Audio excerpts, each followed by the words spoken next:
India the land of monsoon climate, मतलब Bharat monsoon climate का जगह। इस चैप्टर में हम इंडिया के मॉनसून क्लाइमेट के बारे में पढ़ेंगे, यहाँ की नेचुरल वेजिटेशन और वाइल्ड लाइफ के बारे में पढ़ेंगे। मैं एक एक करके पैराग्राफ को रीड करूँगा और फिर उसका मतलब आपको हिंदी में बताऊँगा, तो आप एक एक लाइन को अच्छे से समझिए। India is known as the land of monsoon climate. Monsoon refers to the rainy season. The rain bringing monsoon winds blow from the Indian Ocean and enter the mainland of India. People of India eagerly wait for the arrival of monsoon rains to get relief from the oppressive heat of the Indian weather. The people are aware of the normal dates of the arrival of the monsoon. The weather expert also forecast the arrival of the monsoon. मतलब भारत को हम the land of monsoon climate के रूप में भी जानते हैं। Monsoon rainy season को दर्शाता है, बारिश के सीजन को दर्शाता है। मॉनसूनी हवाएं बारिश के साथ हिंद महासागर से आती हैं और इंडिया के मेन लैंड में इंटर करती हैं। इंडिया के लोगों को भी मॉनसून का बेसब्री से इंतजार होता है, क्योंकि समर सीजन के ऑपरेसिव हीट से उन्हें छुटकारा मिलता है, जिससे उन्हें राहत मिलती है। ईगरली का मतलब होता है बेसब्री से, और यहाँ के लोगों को ये पता होता है कि मॉनसून सीजन कब से स्टार्ट होगा, किस महीने से स्टार्ट होगा। मौसम विशेषज्ञों द्वारा भी ये फोरकास्ट किया जाता है कि मॉनसून का अराइवल कब से होगा, मॉनसून की शुरुआत कब से होगी। वे लोग अनुमान लगाते हैं। If monsoon arrives on time, people can expect a good crop. If the monsoon fails to arrive और the amount of rainfall is less than normal, the drought condition make the life of the people miserable. Thus, the monsoon influences the life of the people in India to a great extent. मतलब अगर monsoon time पे आता है तो लोग ये उम्मीद करते हैं कि फसल अच्छा होगा, लेकिन अगर मॉनसून फेल हो जाता है, यानी नॉर्मल से कम मात्रा में बारिश होती है, तो सूखा पड़ जाता है और लोगों का जीवन दुखी हो जाता है। और इस तरह से मॉनसून लोगों के जीवन में बहुत हद तक प्रभावित करती है। Now do you know? The word monsoon has been derived from the Arabic word mausim, which literally means season. मतलब मॉनसून वर्ड अरबिक वर्ड मौसिम से लिया गया है, जिसका मतलब होता है season. The Himalaya chain of mountains protects India from chilly cold winds blowing from the northern polar regions. The Himalayas thus provide the whole of northern India warm climatic conditions. Therefore, India is called a land of tropical monsoon climate. मतलब हिमालय जो कि chain of mountains है, वो India को protect करता है ठंडी हवाओं से, जो कि नॉर्दर्न पोलर रीजन से आती हैं। और इसी तरह हिमालय पूरे नॉर्दर्न इंडिया में वार्म क्लाइमेट कंडीशन बनाए रखता है, और इसीलिए इंडिया को ट्रॉपिकल मॉनसून क्लाइमेट का देश कहा जाता है। दो the climate of India is tropical, yet it reflects the diversity eight regional level. The main reason is that India is a vast country extending from tropical zone to the temperate zone, with the Tropic of Cancer passing through the middle of the country. India का climate tropical है, फिर भी ये regional level पे diversity को दिखाता है, मतलब अलग अलग क्लाइमेट दिखाता है। ऐसा इसलिए क्योंकि इंडिया एक बहुत ही बड़ा कंट्री है, जो कि ट्रॉपिकल जोन से टेम्परेट जोन तक फैला है, और इंडिया के बीच से ट्रॉपिक ऑफ कैंसर पास होता है। In South India, the climate is hot and humid. The coastal areas have moderate climate as the ocean modifies the temperatures. The North India experiences extreme climate. The summers are very hot and winters are very cold. The mountain regions receive snowfall during winter. The night temperature in January sometimes drops to -40 degrees Celsius near Kargil in Kashmir. मतलब south India का climate बहुत ही गर्म होता है, और coastal area का climate moderate होता है, मतलब ना ज़्यादा गर्मी होती है ना ज़्यादा ठंडी, क्योंकि वहाँ के ओशियन टेम्परेचर को मेंटेन करके रखते हैं। नॉर्थ इंडिया के लोग एक्सट्रीम क्लाइमेट को एक्सपीरियंस करते हैं, मतलब समर सीजन में बहुत ज़्यादा गर्मी पड़ती है और विंटर सीजन में बहुत ज़्यादा ठंडी पड़ती है। माउंटेन रीजन में तो सर्दी के दिनों में स्नोफॉल भी होता है। कश्मीर में कारगिल के इलाके में जनवरी के महीने में रात में तो टेम्परेचर -40 डिग्री तक पहुँच जाता है। The desert of Rajasthan is hot during the daytime and cold during the nights. The day temperature in May shoots up to 50 degrees Celsius at several places. मतलब राजस्थान के रेगिस्तानों में दिन में गर्मी पड़ती है और रात में ठंडी। वहाँ मई के महीनों में कुछ इलाकों में तो टेम्परेचर 50 डिग्री सेल्सियस तक पहुँच जाता है। The northeast states experience heavy rainfall between June to September. Some places in Meghalaya have recorded rainfall over 1000 centimeter every year. On the other hand, the desert of Rajasthan gets very little rainfall. It remains almost dry throughout the year. मतलब north east में जून से सितंबर के बीच बहुत ज़्यादा बारिश होती है। मेघालय के कुछ जगहों पे तो हर साल 1000 सेंटीमीटर बारिश रिकॉर्ड किया जाता है। वहीं दूसरी तरफ राजस्थान के रेगिस्तान में बहुत कम बारिश होती है, वहाँ पे पूरे साल लगभग सूखा रहता है। Now the seasons of India, मतलब इंडिया का मौसम। अभी तक हम लोगों ने पढ़ा कि इंडिया एक बहुत बड़ा कंट्री है और इंडिया के अलग अलग जगहों पे अलग अलग क्लाइमेट है। अब हम इंडिया के सीज़न के बारे में पढ़ेंगे। There is an annual cycle of seasons by which we can understand the climate of India in a better way. The weather experts have identified a cycle of 4 seasons in India, namely the cold weather season, the hot weather season, the season of advancing monsoon and the season of retreating monsoon. मतलब India में seasons का एक annual cycle है, मतलब seasons बार बार repeat होते हैं। तो अब हम इंडिया के सीजन्स के बारे में पढ़ेंगे, जिसके चलते हम इंडिया के क्लाइमेट को अच्छे से समझ सकेंगे। मौसम विशेषज्ञों ने इंडिया के सीज़न को 4 पार्ट में डिवाइड किया है। पहला है द कोल्ड वेदर सीजन, मतलब ठंडी का मौसम। दूसरा है द हॉट वेदर सीजन, मतलब गर्मी का मौसम। तीसरा है the season of advancing monsoon, मतलब मानसून के आगे बढ़ने का मौसम। इसे हम साउथ वेस्ट मानसून भी कहते हैं, क्योंकि ये साउथ से वेस्ट में जाता है। चौथा है the season of retreating monsoon, मतलब मानसून के पीछे हटने का मौसम। इसे हम नॉर्थ ईस्ट मानसून कहते हैं, मतलब ये नॉर्थ से ईस्ट की तरफ आता है। Now the cold weather season, मतलब सबसे पहले हम ठंडी के मौसम के बारे में पढ़ेंगे। December, January and February are generally the months of cold weather throughout the country. The temperature in north India is low. The winds in this season blow from land to the sea. Hence, there are almost dry weather conditions in large part of the country. A little rainfall occurs in the northwestern plains caused by the western cyclonic disturbances from the Mediterranean Sea. मतलब cold weather season पूरे देश में दिसंबर, जनवरी और फरवरी के महीने में रहता है। नॉर्थ इंडिया में टेम्परेचर लो रहता है। इस सीजन में विंड लैंड से सी के तरफ चलती हैं और इसी कारण कंट्री के एक बड़े हिस्से में ड्राई वेदर रहता है। नॉर्थ वेस्टर्न प्लेन्स में हल्की सी बारिश होती है, ऐसा इसलिए क्योंकि जो मेडिटेरेनियन सी में साइक्लोन वगैरह बनते हैं उसके कारण वेस्टर्न डिस्टर्बेंस होता है, जिसके कारण बारिश होती है। Now the hot weather season, मतलब अब हम इंडिया के गर्मी के मौसम के बारे में पढ़ेंगे। The duration of the hot weather season is from March to May. The temperature begins to rise by the end of March. The sun is overhead and to the north of the equator. May and June are the hottest months in North India when temperature rises up to 45 degrees Celsius in some places. In western Rajasthan, it shoots up to 50 degrees Celsius. The hot and dry winds blow in this entire northern plains. These winds are called Lu. मतलब hot weather season का duration मार्च से मई तक का होता है। मार्च के महीने में टेम्परेचर राइज होने लगता है, यानी गर्मी बढ़ने लगती है। इक्वेटर के नॉर्थ में सन ओवरहेड हो जाता है, मतलब सनलाइट डायरेक्ट आती है। मई और जून हॉटेस्ट मंथ है नॉर्थ इंडिया के और यहाँ के कुछ जगहों पे टेम्परेचर 45 डिग्री सेल्सियस तक पहुँच जाता है। वेस्टर्न राजस्थान में तो ये टेम्परेचर 50 डिग्री सेल्सियस तक पहुंच जाता है। पूरे नॉर्दर्न प्लेन्स में हॉट और ड्राई विंड्स बहती हैं और इन हवाओं को लू कहा जाता है। Next is the advancing monsoon, मतलब मानसून का आगे बढ़ना। June to September is the period of this season. The winds reverse their direction and begin to blow from south west to north east. मतलब इस सीजन का period जून से सितंबर तक का होता है और इस सीजन में हवाएं साउथ वेस्ट से नॉर्थ ईस्ट की ओर बहती हैं। They blow from sea to land and have a lot of moisture. It is the season of monsoon rain. The winds enter the southern tip of India in the first week of June and gradually move northwards and spread over the whole country within a month. Mawsynram in Meghalaya is the wettest place of the world.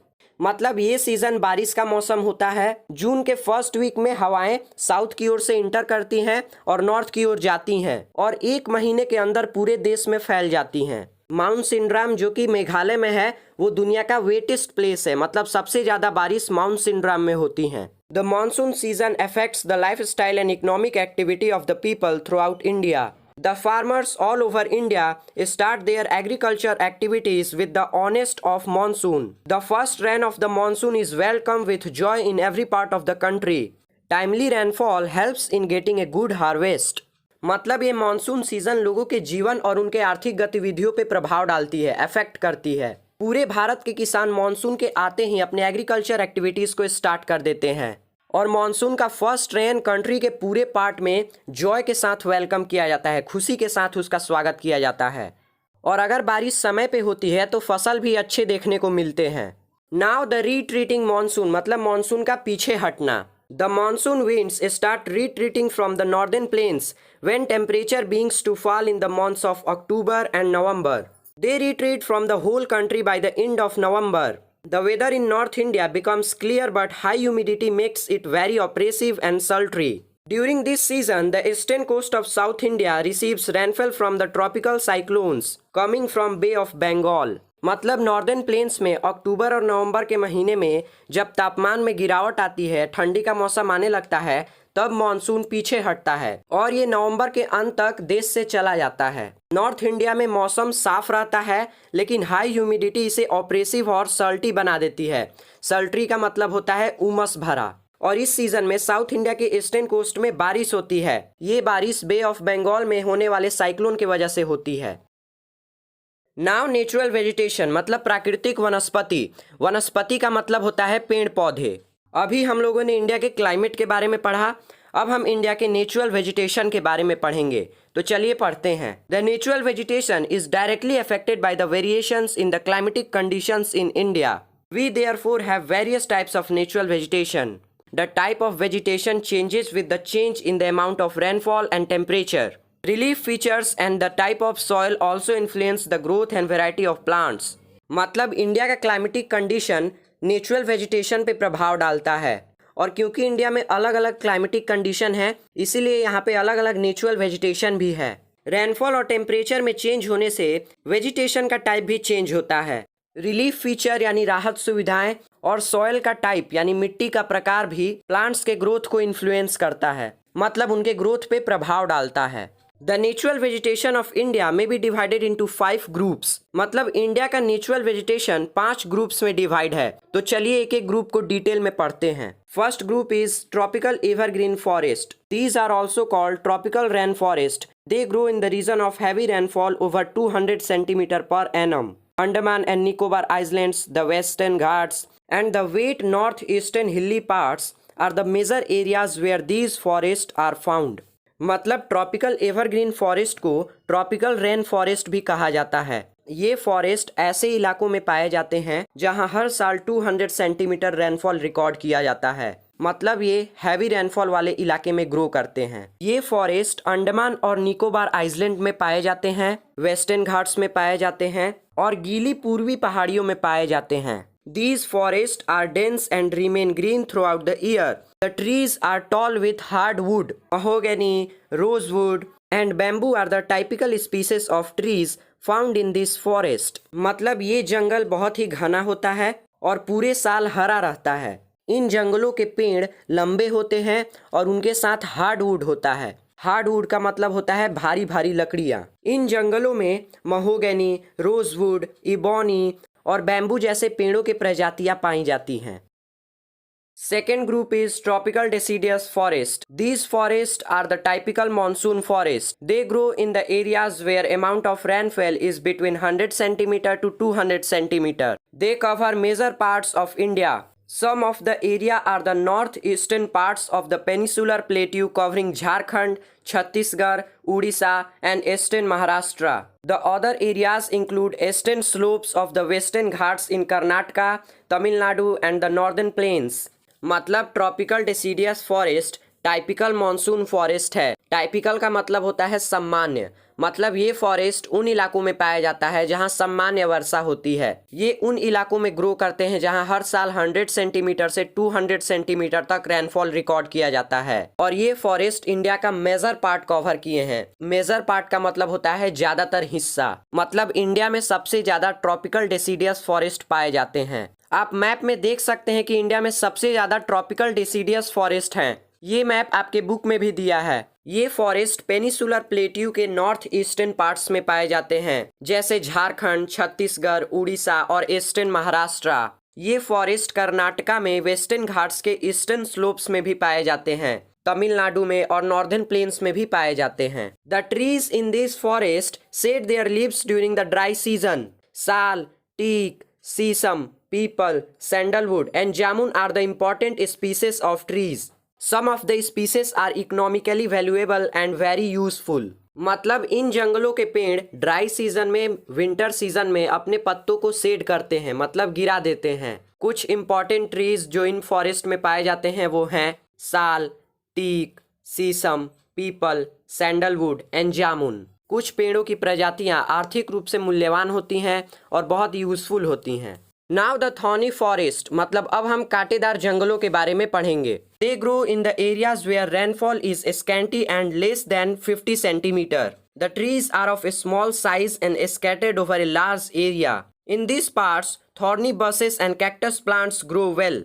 ये जंगल उन इलाकों में पाए जाते हैं जहां कम बारिश होती है, जहां एक साल में 50 सेंटीमीटर से भी कम रेनफॉल रिकॉर्ड किया जाता है। इन जंगलों के पेड़ छोटे छोटे होते हैं और बहुत बड़े एरिया में फैले होते हैं, और उन एरिया में कांटेदार झाड़ियाँ और कैक्टस प्लांट अच्छी तरीके से ग्रो होते हैं। The trees like kikar, babul, khair and date palms are found in the areas where rainfall ranges between 40 centimetre and 50 centimetre. These forests are found in Rajasthan, Haryana, Punjab and western parts of Gujarat. They are also found in the interior part of the Deccan Plateau region. मतलब कीकर, babul, khair and date palms ऐसे पेड़ हैं जो उन area में पाए जाते हैं जहां एक साल में 40 सेंटीमीटर से 50 सेंटीमीटर तक रेनफॉल रिकॉर्ड किया जाता है। और ये जंगल राजस्थान में, हरियाणा में, पंजाब में और गुजरात के वेस्टर्न पार्ट्स में पाए जाते हैं, और डेक्कन प्लेट्यू के इंटीरियर पार्ट्स में भी पाए जाते हैं।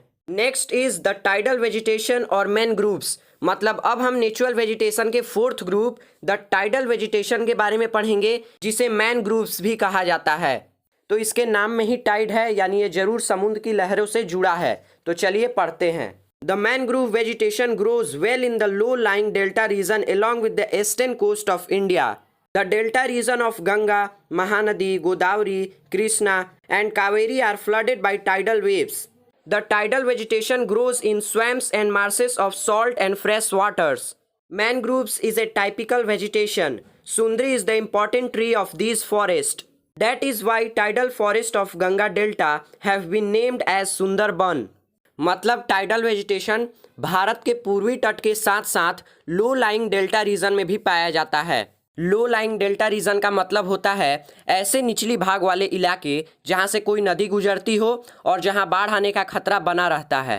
गंगा, महानदी, गोदावरी, कृष्णा और कावेरी नदी के जो डेल्टा रीजन है, नदी के पास वाले इलाके हैं, वो डूब जाते हैं, वहां बाढ़ आ जाता है बड़ी बड़ी लहरों के कारण, टाइडल वेव्स के कारण। टाइडल वेजिटेशन सॉल्ट वाटर और फ्रेश वाटर से बने दलदलों में ग्रो होते हैं। सॉल्ट वाटर का मतलब होता है समुद्री पानी। इन दलदलों में टाइडल वेजिटेशन ग्रो करते हैं। मैनग्रूव एक टाइपिकल वेजिटेशन है, मतलब सामान्य वनस्पति है। ये बहुत कम इलाकों में पाया जाता है। सुंदरी इस फॉरेस्ट का इम्पोर्टेंट ट्री है और इसीलिए गंगा रिवर का जो डेल्टा रीजन है उसे सुंदरबन का नाम दिया गया है। Now fifth group the mountain vegetation. अब हम नेचुरल वेजिटेशन के फिफ्थ ग्रुप यानी last group the mountain vegetation के बारे में पढ़ेंगे। तो चलिए पढ़ते हैं। In the Himalaya mountains the vegetation changes according to the altitude. It is because the temperature and rainfall decrease with height. There are different belts of vegetation. At the foothills up to the height of 1000 meters, monsoon forests are found. Sal, teak, sisam are the main species of trees. मतलब हिमालय की पहाड़ियों में vegetation change होता है altitude के आधार पर। Altitude का मतलब होता है ऊंचाई। ऊंचाई के आधार पर वेजिटेशन चेंज होता है। ऐसा इसलिए क्योंकि जो टेम्परेचर और रेनफॉल है वो ऊंचाई के साथ साथ डिक्रीज होता है, कम होता है। मतलब हम जितने ऊपर जाएंगे टेम्परेचर और रेनफॉल डिक्रीज होगा, कम होगा, और इसी कारण वेजिटेशन भी चेंज होता है। वहाँ पे वेजिटेशन के अलग अलग बेल्ट है। बेल्ट का मतलब होता है इलाके। अलग अलग इलाके में अलग अलग वेजिटेशन है। फुट हिल्स में 1000 मीटर के हाइट तक मॉनसून फॉरेस्ट पाए जाते हैं। फुट हिल्स का मतलब होता है पहाड़ी का निचला भाग, यानी निचली पहाड़ियों में 1000 मीटर तक मॉनसून फॉरेस्ट पाए जाते हैं। मॉनसून फॉरेस्ट के बारे में हम लोग पढ़ चुके हैं, जो कि ट्रॉपिकल डिसीडियस फॉरेस्ट का दूसरा नाम है। और हम लोगों ने उसके इम्पोर्टेंट ट्रीज के भी बारे में पढ़ा था, जो कि है साल, टीक, शीशम। तो ये फॉरेस्ट निचली पहाड़ी के 1000 मीटर तक पाए जाते हैं। As we climb higher, the monsoon forests are replaced by the trees having broad leaves like oak, chestnut, pine, etc. These type of forests are found up to the height of 2000 meters. The belt of coniferous trees start from the height of 1600 meters up to 3300 meters. मतलब जैसे जैसे हम ऊंचाई पे जाएंगे monsoon forest हटते जाएगा और उसके जगह पे हमें ओक, चेस्टनट और पाइन जैसे पेड़ देखने को मिलेंगे और इस तरह के फॉरेस्ट हमें 2000 मीटर के हाइट पर दिखते हैं। और ये जो कॉनिफरस ट्री का बेल्ट है, कॉनिफरस ट्री का मतलब होता है जो पेड़ ट्रायंगल शेप में होते हैं। तो ये जो ट्रायंगल शेप वाले पेड़ों का इलाका है ये 1600 मीटर से 3300 मीटर तक के ऊंचाई पर पाए जाते हैं। Pine, spruce, silverfir and cedar are the main species of trees found in this forest. The coniferous belt is succeeded by the alpine vegetation which includes small trees, grasses and mosses. मतलब इस प्रकार के forest में pine, spruce, सिल्वरफायर और cedar जैसे पेड़ पाए जाते हैं। और जैसे ही कॉर्निफोरस बेल्ट खत्म होता है यानी ट्रायंगल शेप वाले पेड़ों का इलाका खत्म होता है उसके जस्ट बाद अल्पाइन वेजिटेशन आता है। अल्पाइन वेजिटेशन में छोटे छोटे पेड़ होते हैं, ग्रासेस होते हैं और झाड़ियां होती हैं। Now do you know the bark of the birch tree commonly known as bhojpatra was used for writing manuscripts in ancient India. मतलब प्राचीन भारत में जो बिर्च ट्री का बार्क होता था, उस पेड़ का जो छाल होता था जिसे भोजपत्र कहते थे, वो यूज किया जाता था मैन्युस्क्रिप्ट लिखने के लिए, किताबें लिखने के लिए। Next topic is conservation of forest, मतलब वन संरक्षण। अभी तक हम लोगों ने इंडिया के अलग अलग फॉरेस्ट के बारे में पढ़ा, तरह तरह के जंगलों के बारे में पढ़ा। अब हम कंजर्वेशन ऑफ फॉरेस्ट पढ़ेंगे, जंगलों की सुरक्षा के बारे में पढ़ेंगे। तो चलिए पढ़ते हैं। The cutting of forests ruthlessly, that is deforestation, has created many problems such as increase in soil erosion, floods, landslides, and extension of desert area. Different type of pollution have considerably increased. All this disturbs the ecological balance on the earth. मतलब जंगलों को बेरहमी से काटना, जिसे deforestation कहते हैं, ये बहुत सारे प्रॉब्लम क्रिएट करता है, जैसे सॉइल इरोजन इंक्रीज होना, फ्लड्स आना, बाढ़ आना, लैंडस्लाइड्स यानी पहाड़ों पे से जमीन का खिसकना और डेजर्ट एरिया का एक्सटेंशन मतलब डेजर्ट एरिया का बढ़ना। तो ये सब प्रॉब्लम क्रिएट होते हैं डिफॉरेस्टेशन के कारण। इसके कारण अलग अलग प्रकार का प्रदूषण भी बढ़ जाता है और ये सारी चीजें अर्थ के इकोलॉजिकल बैलेंस को डिस्टर्ब करती हैं। इकोलॉजिकल बैलेंस का मतलब होता है अलग अलग प्रकार के लिविंग थिंग्स का बैलेंस इन्वायरमेंट के साथ। तो डिफॉरेस्टेशन इसे डिस्टर्ब करता है। The forest are the source of various products. We get timber, wood for paper industry, valuable herbs, medicines, lac, resin, gum, etc. from them. Forests help in maintaining an ecological balance, as trees help in purifying the air. They reduce temperature and increase the amount of rainfall. Forests are also the habitat of wildlife. Forest विभिन्न उत्पादों का स्रोत है, मतलब जंगल से हमें अलग अलग प्रकार के प्रोडक्ट प्राप्त होते हैं, जैसे टिम्बर, पेपर इंडस्ट्री के लिए लकड़ी, valuable herbs, medicines, lac, resin, gum etcetera. ये सारी चीजें हमें जंगल से प्राप्त होती हैं। फॉरेस्ट इकोलॉजिकल बैलेंस को मेंटेन करने में मदद करता है, क्योंकि पेड़ हवा को प्यूरिफाई करते हैं, उसे शुद्ध बनाते हैं। पेड़ टेम्परेचर को भी रिड्यूस करते हैं, कम करते हैं और रेनफॉल के अमाउंट को इंक्रीज करते हैं, मतलब उनके कारण ज्यादा मात्रा में बारिश होती है। फॉरेस्ट जंगली जानवरों का निवास स्थान भी है, उनका घर भी है।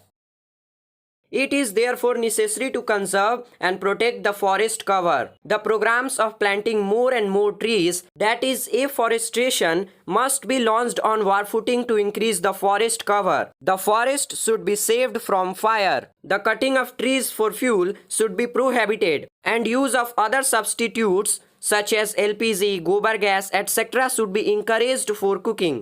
मतलब जब हमें जंगल से इतने सारे प्रोडक्ट प्राप्त होते हैं तो ये ज़रूरी है कि हमें जंगल को बचाना चाहिए, उनकी सुरक्षा करनी चाहिए। एफॉरेस्टेशन के प्रोग्राम्स लॉन्च करने चाहिए। एफॉरेस्टेशन का मतलब होता है ज़्यादा से ज़्यादा पेड़ लगाना। जंगलों को आग से बचाया जाना चाहिए। फ्यूल के लिए पेड़ों को काटने पर प्रतिबंध लगाना चाहिए, बैन करना चाहिए और उसकी जगह दूसरी चीज़ों का यूज़ करना चाहिए। एलपीजी और गोबर गैस से खाना पकाने के लिए प्रोत्साहित किया जाना चाहिए। Now do you know the forest conservation act was introduced as late as in 1980 to protect and conserve the forest. मतलब भारत में जंगलों को बचाने के लिए, उनकी सुरक्षा के लिए एक फॉरेस्ट कंजर्वेशन एक्ट बनाया गया, नियम बनाया गया, जो कि बहुत देर से लागू किया गया। ये नियम 1980 में लागू किया गया फॉरेस्ट को बचाने के लिए।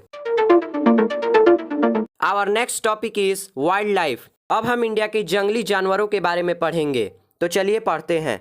India is rich in having a large variety of wild life. It includes mammals, reptiles, birds, fish and a variety of insects and worms. About 81,000 species have been identified in India. मतलब India में बड़ी मात्रा में wild life के बहुत सारे variety हैं। इनमें शामिल हैं mammals, reptiles, birds, fish, insects और वॉर्म्स। भारत में 81,000 प्रजातियों की पहचान की गई है।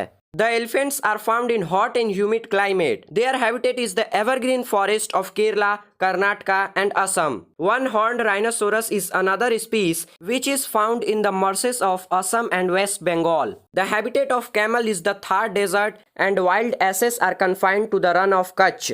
Another group of animals include Indian bison and nilgai, four-horned antelope or chusingha, black buck, gazelle and deer. There are several species of deer such as Kashmir stag, musk deer, etc. मतलब elephants hot और humid climate में पाए जाते हैं। Humid का मतलब होता है नमी वाले इलाके में। उनका हैबिटेट केरला, कर्नाटका और असम के एवरग्रीन फॉरेस्ट में होता है। कैमल का हैबिटेट थार डेजर्ट में होता है और जंगली गधे रन ऑफ कच्छ में पाए जाते हैं। और जानवरों का दूसरा ग्रुप जिसमें शामिल है Indian bison, nilgai, four horned antelope और chousingha, black buck, gazelle and deer. हिरण की कई प्रकार की प्रजातियां हैं जैसे Kashmir stag, musk deer etcetera. Among the animals of prey, Indian lion is found in the Gir forest in Gujarat. The natural habitat of the Royal Bengal tiger is the Sundarban mangrove forest. The tiger is our national animal. मतलब इन शिकार करने लायक जानवरों के बीच गुजरात के जीर forest में Indian lion पाए जाते हैं। रॉयल बंगाल टाइगर का नेचुरल हैबिटेट, उनका प्राकृतिक घर सुंदरबन मैनग्रोव फॉरेस्ट है। इस फॉरेस्ट के बारे में हम लोग पढ़ चुके हैं। और हमारा नेशनल एनिमल यानी राष्ट्रीय पशु टाइगर है, बाघ है। The leopard, panther are also the animals of prey found in several parts of India. The Himalayas are the habitat of wild sheep, mountain goat and snow leopard. India has several species of monkeys such as hoolock gibbon, macaques and langurs. There are several species of reptiles and snakes like cobra, krat, python. The crocodiles and several species of turtles are also found in our country. मतलब India के अलग अलग part में शिकार करने लायक जानवरों के बीच तेंदुए और पैंथर रहते हैं। जंगली भेड़, माउंटेन गोट और स्नो लेपर्ड ये हिमालय में रहते हैं। हिमालय उनका हैबिटेट है। इंडिया में बंदरों की कई सारी प्रजातियां हैं जैसे हुलॉक गिब्बन, मैकॉक्स एंड लंगूर्स। यहाँ पे सांपों की भी अलग अलग प्रजातियां हैं जैसे कोबरा, क्रैट, पाइथन, क्रोकोडाइल और कछुए की भी अलग अलग प्रजातियां हमारे देश में पाई जाती हैं। There are 1,200 species of birds like parrots, fish ants, peacocks, parakeets, pigeons, cranes, etc. The peacock is our national bird. Among the birds of prey, eagle and falcon are famous. मतलब यहाँ पक्षियों की 1200 से भी ज़्यादा प्रजातियाँ पाई जाती हैं जैसे parrots, fish ends, peacocks, parakeets, pigeons, cranes etcetera. हमारा नेशनल बर्ड यानी राष्ट्रीय पक्षी पिकॉक है, मोर है। और ये सब शिकार करने लायक पक्षियों के बीच ईगल और फाल्कन फेमस हैं।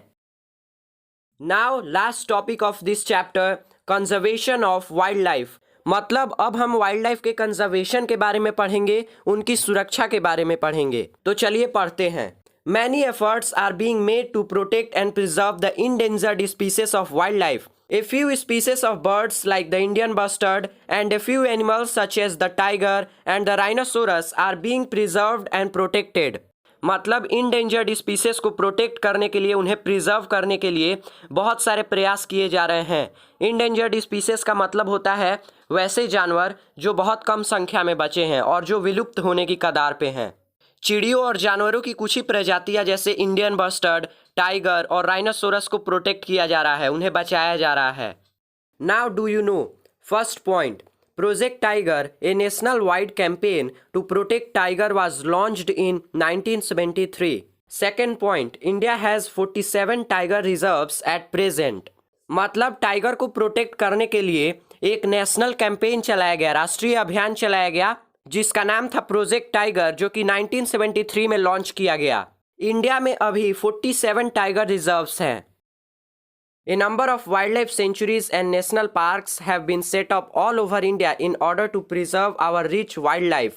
A new scheme for the conservation and protection of our rich biological diversity has been undertaken. Under these schemes, many biosphere reserves have been set up in different parts of India. All of us should feel responsible to save our rich biodiversity. मतलब wild life को बचाने के लिए हमारे पूरे देश में बहुत सारी वाइल्ड लाइफ सेंचुरी और नेशनल पार्क्स बनाए गए हैं। एक नई स्कीम लागू की गई है बायोलॉजिकल डाइवर्सिटी को कंजर्व करने के लिए, उन्हें प्रोटेक्ट करने के लिए। बायोलॉजिकल डाइवर्सिटी का मतलब होता है अलग अलग तरह के जीव, अलग अलग तरह के जानवर। और इस स्कीम के तहत इंडिया के अलग अलग पार्ट में बहुत सारे बायोस्फीयर रिजर्व्स बनाए गए हैं। हम सभी को अपने बायोडाइवर्सिटी को बचाने के लिए जिम्मेदार होना चाहिए। बायोडाइवर्सिटी का मतलब होता है वैरायटी ऑफ लाइफ, मतलब अलग अलग प्रकार के जीवन, अलग अलग प्रकार के जीव। तो हमारा चैप्टर यहाँ पे खत्म हो गया है। वीडियो अच्छा लगा तो वीडियो को लाइक कीजिए और इस चैनल को सब्सक्राइब कीजिए। मिलते हैं अगले वीडियो में।